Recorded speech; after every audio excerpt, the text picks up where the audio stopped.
Hello Elite members, welcome to another roster review. Before we go any further, just want to let you know you can use the link below to submit your list if you would also like it to be reviewed here, and who knows, maybe you'll be on next week. So today we've got a little bit of a special one. This is David's tournament Necron army.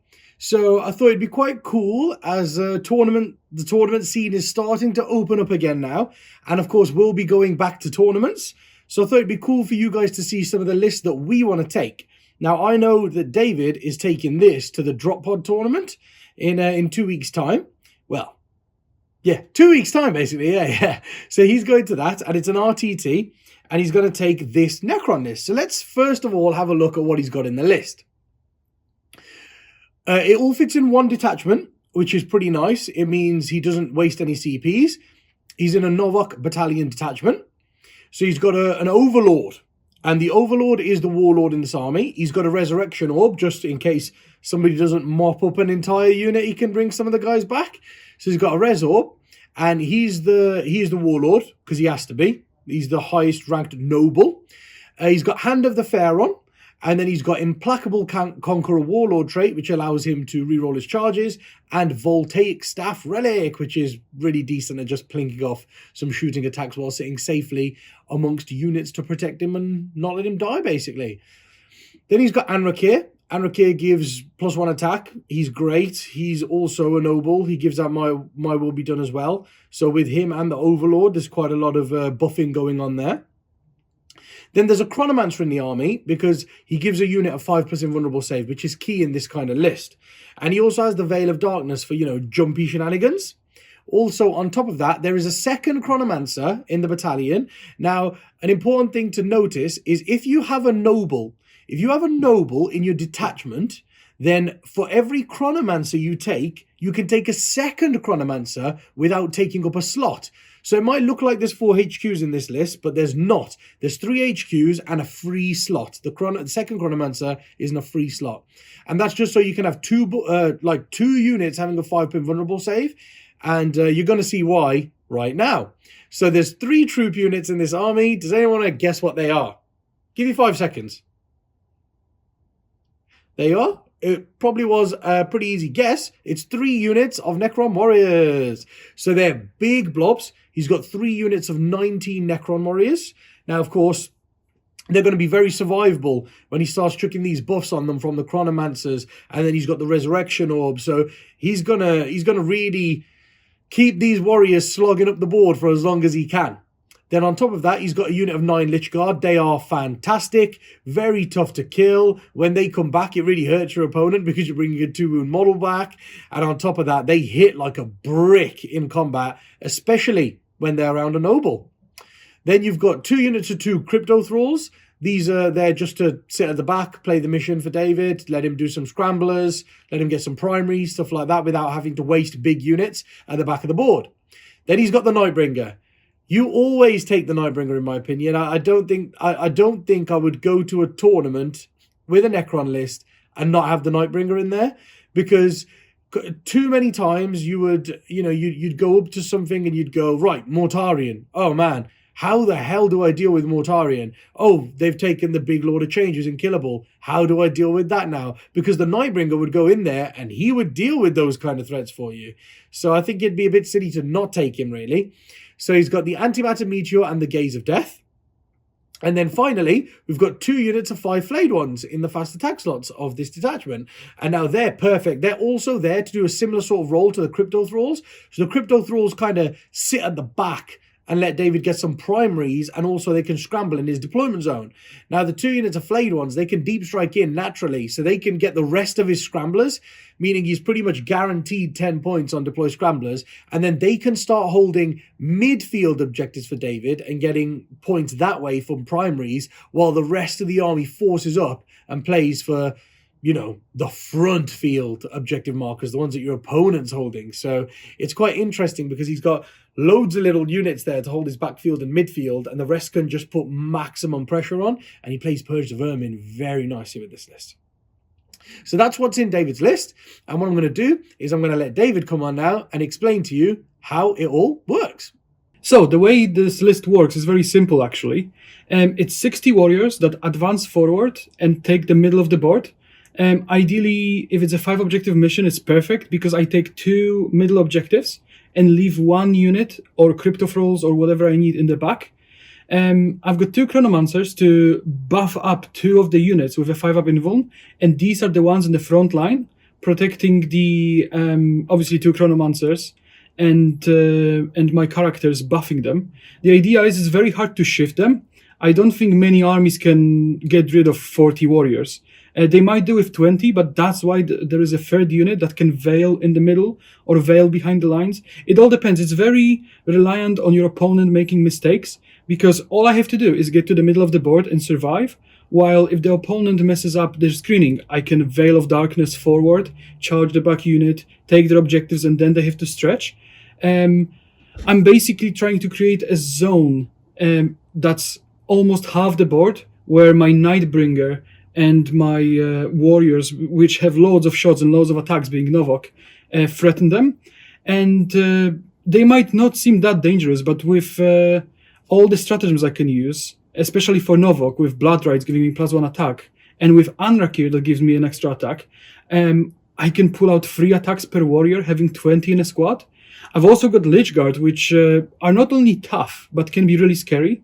I can give them +1 attack for being Novok. They get extra 1 from Anrakir. They get an extra 1 for a stratagem being near a noble, and they can get up to basically 6 attacks with strength 7. That's insane. They're very slow. My army is slow in general, but I rely on people coming to me and having 1 Veil unit as a threat. I've also got a Nightbringer that he's got a weird role in my army, because if there is a Mortarion, something really tough, I'm trying to move him up the board and be a threat so he cannot get close to me. But generally in most matchups, he's just there. He's very short range. But the idea is I don't want him being shot for free, so he's going to be hiding probably somewhere behind my front line, somewhere in my deployment. And he's going to just pop out, do his 2 Catan powers, and then use Dimensional Destabilization for a CP to cast another random power. So that's 3 sources of mortal wounds. He then charges and ignores all the invulns and just goes in and kills something, while not really being able to be dealt with himself in a turn. Basically, it's like, can you imagine? There is 40 warriors up front, 20 warriors in the back, and there's a Nightbringer somewhere in between. You will have a firepower or killing power to kill 1 of those units, but the rest of them will deal with you. Even if I trade down a little, it's all about bogging the opponent down until I win on the mission. The idea is to get 45 primaries and about at least 30 points on secondaries, because the secondaries I choose is basically always Purge the Vermin, trying to score at least 10 points on that, because I should be able to get my quarter of the board and the adjacent quarter at some way cleared. I'm being slow, but I can basically turn the game into Hammer and Anvil or Dawn of War and control these 2 quarters, so that's 10 points at least. Then I've got 2 units of Flayed Ones and 2 units of Cryptofrauds that will ensure that I get Scramblers, because Scrambler is basically a free secondary for me. I doubt someone will be able to stop a little 5-man unit getting somewhere in the deployment zone, so that's like a given. The 3rd one is a bit problematic because I don't really have a control over it. It's more what my opponent brings to the table. I can take Graydon down if he's got loads of small units, because I'm not that easy to shift in a turn, so I should usually be able to kill more units. I could take Assassinate or bring it down, or thin the ranks. It really depends what I play against. The 3rd one is a bit uncomfortable. That's like the only weakness that I can think of secondary-wise, but I can very reliably get loads of points. And I think I can deny points pretty well, because imagine I advance into the middle of the board and I'm sat there. It's not like I'm going to be sat there forever. If you don't deal with me properly, I'll advance forward and charge, because I've got loads of screening. I've got 2 units of Cryptofrolls, 2 units of Flayed Ones. The Flayed Ones are usually for Scramblers, but I still got them. I've got 20 warriors in the back that are going to be protecting my field. So it's not that easy to play into me. It's more about being a nuisance and playing the mission. It's all about playing the mission. I've got loads of killing power, but I don't necessarily need to use it. It's all about the threat being there, so you have to play around me. Another thing I can do is think about Drukhari. Drukhari was on my mind for the most part. They move very fast and they've got lots of attacks and mortal wounds. And I was thinking, how do I deal with that? Because they can hit me at multiple angles and weaken me. If my protocols don't go very well, I'll struggle. And they've got a mortal wound output that I cannot influence. And that's why I've got the Resurrection Orb in my list. It's not a Relic Resurrection Orb because I wanted to give my Overlord a bit of oomph to have more killing power if I'll take stuff. But with the Resorb for 30 points, I can effectively hope that one of the units lives with few models, move them back, and resorb them and probably get maybe half the unit back. And then that unit can swap with the unit in the back, and they can just screen the backfield while the full health unit veils forward. There's some weaknesses to the list, obviously, that Manny's going to talk about, but that's basically how my list works. So I'm back, guys. Now, David has probably walked you through really handily why he's taking the secondaries that he takes, how the list is built, and why it all works the way that it does. Now, what I'm going to tell you about is how we're going to tackle this. So, it's a very hard list to play against, actually, because his blobs that are moving up the board are all obsec. Now, normally, every time I do one of these roster reviews, I'm like, one of the ways to tackle this would be fast-moving obsec units. Well, that's not really the case here, because most fast-moving obsec units are either like 3 bikes or a unit of 5 that can move really quickly, or like a unit of 10 guardsmen who can move, and steal an objective with objective secured. Now, you can't really do that if there are 20 warriors sat on that objective who also have objective secured. So, how are we going to tackle it? The first way to tackle this is super maneuvering abilities. Now, this doesn't mean fast-moving obsec, actually. It's maneuvering around the Necrons that I'm more talking about here. Not fast-moving stuff to block them, but fast-moving things that can go up the flanks and operate individually. They don't really need support from units around them to work properly. Because if you kind of go around this list, there's only 60 warriors and 10 Lich Guard, which is like the punch. Obviously, Nightbringer's in there too, but it's basically 3 units of warriors and the Lich Guard, and they're like in a bubble because they want to get all the buffs and stuff. So if you kind of flank him, if you keep to the front of him and send a few units around the sides, he's got to then choose which way he's got to go and what he's going to deal with. Because if you can get over him, and this is where the maneuvering comes in, if you can get over him and kill his crypto thralls, that's going to make him struggle.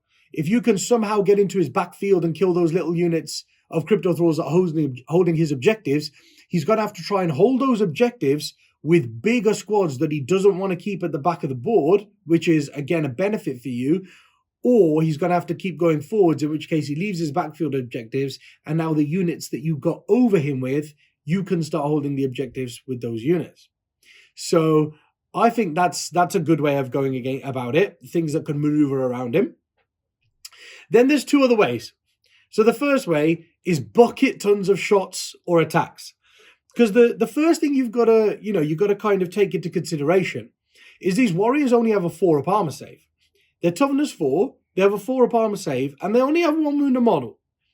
So, reanimation really helps them. If you don't kill the whole squad, they're coming back and stuff like that. But I think bucket tons of shots is the way to do this, because they have a 4-up save. It's very 50-50. Half of them will die from the wounds that you cause on them. But what I'm saying when you do these bucket tons of attacks is you want it to be units like aggressors who can mean the tactical doctrine and get -1, or you want it to be ad mech where they've got a bucket ton of -1 AP shooting.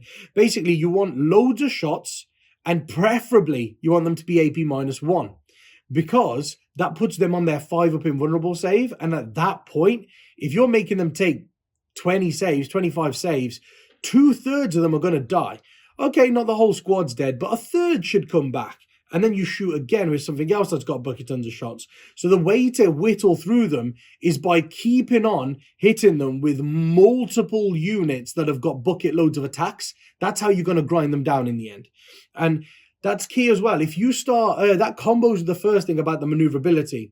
If you start putting high volume of fire into these Necron warriors, and you leave a unit with 3 or 4 models in there, then you can steal their objectives of them with fast-moving OBSEC units. So it goes back to that principle that I always talk about in normal rush reviews of stealing primaries off your opponent.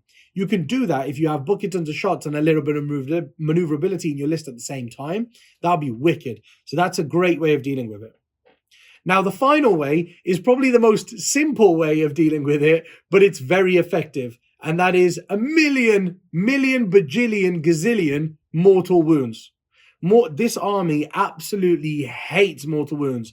If you can get some sort of smites in there, if you can get like a kind of a psyker in your army, for example, some of the new ones have it, like the new Dark Angel Discipline. I know like Niall or a Space Wolf librarian can do it, because you've got powers like most armies now that are coming out, they have like a damage power in their, among their 6 in their discipline, a power that just does like D3 mortal wounds on the enemy. Now, if you combine that with the fact that they can also cast a smite to do another D3, just dishing out 2D3 mortal wounds a turn is no joke for this army, because if you can kill like 4 Necron warriors and they can't get back up, if you kill 20% of a squad and they can't get back up, that really hampers their ability, and also it determines how many more you've got to kill to like be effective. Or for example, you might look at it and go, right, there's 19 warriors. If I shoot with this squad, 2 or 3 of them should live, and then you're going to get to roll rehands on all of them. Now imagine you can take 4 mortal wounds off them averagely first and go, right, now there's only 15 there. I should kill that in one volley. You know, it just makes things more reliable for you, getting those few mortal wounds in your army. But that's the kind of thing. That's just a way of getting a few in if you're concentrating on things like smites on one psyker. Now, if you've got things like Thousand Suns, man, you'll just run over these kind of things. And another thing to consider, people, is bombers. Planes that drop bombs are awesome against this army, because you can kind of, for example, if you had like a Dark Talon, you could fly over, or a Void Raven Bomber. Void Raven Bomber would be nasty. Because if you had like a Dark Talon, say, you could fly over a unit, drop your bombs on it, and then fly off the board. You know what I mean? So you can't get hit back, which is really nice. Or if you have something like a Void Raven Bomber, you can drop a bomb, hit it in the middle of like a few different warrior squads or crypto thrall squads, and then on 4 pluses, they're taking D6 mortal wounds, and none of them can come back because it's not an attack. So that's a brilliant way of going about it. Then also like orcs with the burner bombers, that would be nasty, because you can bomb a unit, kill 4 or 5 of them, then you can wildfire the unit next to them, kill 4 or 5 of them, and then you can do flying headbutt and explode and kill another 3 from each squad. So you can kill like 8 guys from a squad, 8 guys from a squad, and 3 guys from another squad or something like that. Now imagine that. You've just killed 19 warriors with a plane and they ain't coming back. So that kind of, you know, having mortal wounds in there is just phenomenal. It's priceless. Absolutely priceless. So that's the main way I would suggest of tackling them, is putting in some sort of mortal wound output. So that's tackling them. Let's have a look at a few modifications that we can make to the list. So we've gone through how we should tackle it. Now, if you're playing it, let's go through a couple of modifications. So there's no sort of big modifications except for the last one, which is I think it's the least favorable one. Because the way that the list works, as David explained, is a very specific way. And if you take anything out of this to add other things in, you're going to take away from how well it does the function that it's built to do in the first place. I really like this list that David's built, and for that reason, the modifications are pretty small. So the first modification, you could, if you wanted to, swap one Chronomancer out for a Royal Warden. Now, the thing is, the Chronomancers, having 2 Chronomancers is ideal because it lets you give 2 units of warriors the 5+ invulnerable save. When you go down to 1, it becomes kind of risky because people can start targeting the one that doesn't have the invulnerable save on it. And that becomes, you know, it becomes very dicey at that point. It could put you in a troublesome situation. But you would be putting in a Royal Warden for that. And the Royal Warden allows units to fall back and act normally, which is huge. Being able to fall back and shoot with that many Ghost Reapers is insane. It's a huge advantage to have. So that's the first change that you could put in there to give you some options. The second one, again, by dropping a Chronomancer, you could put your Overlord on a barge. Now, the barge can just be, it can be phenomenal sometimes at just going out, holding objectives, wiping a few little things out, and being hard to kill. Because later on in the game, when you've killed some of your opponent's army and they've killed some of your army, you know, you could be in the situation where no one's in the position where they can kill something like a Barge Lord. And at that point, he's just got free reign of the board, gets you extra points, does all that kind of stuff. So in my opinion, he's much more valuable than one Chronomancer in overall terms of what he does as a single character. But again, you're weighing up that losing the second invulnerable save for another warrior squad. So it's up to you on that point. It's all personal preference. Now, the last modification. So I've got to say at the start, remember I said, I think you'd be silly if you didn't take the Nightbringer. Now, I stand by that. I think the Nightbringer is amazing because he gives you answers to certain matchups. But if you're not a fan of Catans, then this is the option I would suggest for you. If you're going to drop the Nightbringer from this kind of list, I would take another unit of 20 warriors to make up the damage and survivability that you've just lost. So you've got 3 units of 19 and then a unit of 20 warriors. So you can drop the Nightbringer, you can get a unit of 20 warriors in, and then you can get an extra unit of both Crypto Thralls and Flayed Ones in. So it lets you play the mission a lot better than the previous list, but you lose that big punch of killing something big. So, like I say, it's all personal preference at this point on what you want to do. But having 4 units of Necron Warriors, 3 units of Crypto Thralls, and 3 units of Flayed Ones, the mission potential is going to be insane. But like I say, something like Mortarion then would have free reign of the board, and you don't really want that to happen. So those are the modifications that I could put out there. Those are the changes that you could put in and out depending on what suits you best. And I hope you've enjoyed this roster review. Like I say, you can use the link below to submit your roster if you want it reviewed too. And until next week, guys, see you later.